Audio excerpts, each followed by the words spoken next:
The history tales, जहां हर पल एक कहानी है। नमस्कार साथियों, मैं हूं मनीष कुमार शर्मा और स्वागत करता हूं आपके अपने YouTube channel the history tales पर।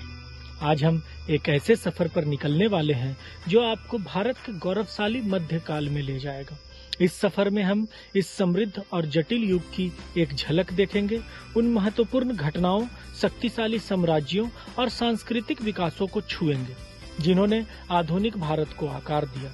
तो कमर कस लीजिए, क्योंकि इतिहास की यह रोमांचक यात्रा शुरू होने वाली है। शुरुआती मध्यकाल, बदलाव की बयार। हमारा सफर शुरू होता है लगभग 6ठी शताब्दी ईस्वी से।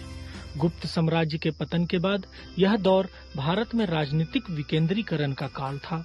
उत्तर में कई छोटे छोटे राज्यों का उदय हुआ, जैसे कि गुर्जर प्रतिहार, पाल और राष्ट्रकूट, जो वर्चस्व के लिए आपस में संघर्ष करते रहे।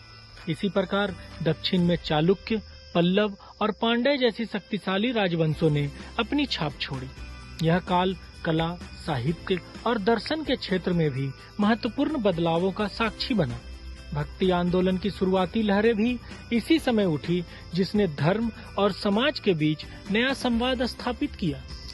दिल्ली सल्तनत, एक नए युग का उदय।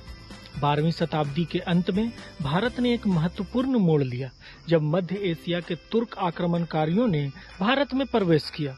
मोहम्मद गौरी के विजय के बाद दिल्ली सल्तनत की स्थापना हुई। कुतुबुद्दीन ऐबक गुलाम वंश का पहला सुल्तान बना, जिसने दिल्ली को अपनी राजधानी बनाया। इसके बाद खिलजी और तुगलक जैसे आक्रमणकारी वंशों ने शासन किया, जिन्होंने न केवल अपने साम्राज्यों का विस्तार किया, बल्कि प्रशासन, कृषि और वास्तुकला के क्षेत्र में भी महत्वपूर्ण सुधार किए। दक्षिण के साम्राज्य, शक्ति और संस्कृति का संगम। जब उत्तर भारत दिल्ली सल्तनत के अधीन था, तब दक्षिण में शक्तिशाली हिंदू साम्राज्यों का विकास हो रहा था। विजयनगर साम्राज्य अपनी भव्यता और सांस्कृतिक समृद्धि के लिए जाना जाता है, जो इस काल का एक महत्वपूर्ण केंद्र था। कृष्णदेव राय जैसे महान शासकों ने कला, साहित्य और वास्तुकला को संरक्षण दिया। बहमनी सल्तनत, जो बाद में 5 अलग अलग सल्तनतों में बंट गया, इसने भी दक्षिण की राजनीति और संस्कृति में महत्वपूर्ण योगदान दिए। इन राज्यों के बीच संघर्ष और सहयोग ने दक्षिण भारतीय इतिहास को एक अनूठी पहचान दी। मुगल साम्राज्य, 16वीं सदी में बाबर ने भारत में मुगल साम्राज्य की नींव रखी। हुमायूं के छोटे शासनकाल के बाद अकबर आया, जिसने न केवल मुगल साम्राज्य को आगे बढ़ाया, बल्कि धार्मिक सहिष्णुता और प्रशासनिक सुधारों पर भी जोर दिया। जहांगीर, शाहजहां और औरंगजेब जैसे इसके उत्तराधिकारियों ने साम्राज्य को आगे बढ़ाया। सांस्कृतिक और सामाजिक विकास, एक बहुरंगी तस्वीर। मध्यकाल भारतीय संस्कृति के एकीकरण और विकास का काल था। हिंदू और इस्लामी कला, वास्तुकला, संगीत और साहित्य का एक अद्भुत समन्वय देखने को मिला। उर्दू जैसी भाषाओं का विकास हुआ। भक्ति और सूफी आंदोलनों ने धार्मिक और सामाजिक विचारों को गहराई से प्रभावित किया। प्रेम, सहिष्णुता और समानता का संदेश फैलाया। यह काल कृषि, व्यापार और तकनीकी विकास के क्षेत्र में भी महत्वपूर्ण रहा। पतन और परिवर्तन की ओर।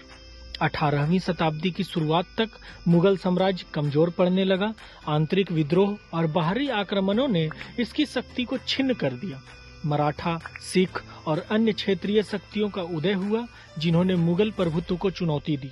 यह वो दौर था जब यूरोपीय व्यापारिक कंपनियां धीरे धीरे भारत में अपनी पैठ बना रही थी, जो आगे चलकर भारतीय इतिहास में एक नए अध्याय की शुरुआत करने वाली थी। तो साथियों, यह थी भारत की मध्यकालीन इतिहास की एक संक्षिप्त यात्रा। हमने देखा कि कैसे इस दौर में शक्तिशाली साम्राज्यों का उदय और पतन हुआ, कैसे कला और संस्कृति का विकास हुआ और कैसे सामाजिक और धार्मिक विचारों में परिवर्तन आए। मध्यकाल की यह विरासत आज भी भारत की संस्कृति, वास्तुकला और परंपराओं में जीवित है। उम्मीद है आपको यह सफर पसंद आया होगा। अगर आप किसी विशेष विषय पर और जानना चाहते हैं तो हमें कमेंट में जरूर बताएं। जल्द ही मिलते हैं एक और नए ऐतिहासिक सफर के साथ। धन्यवाद।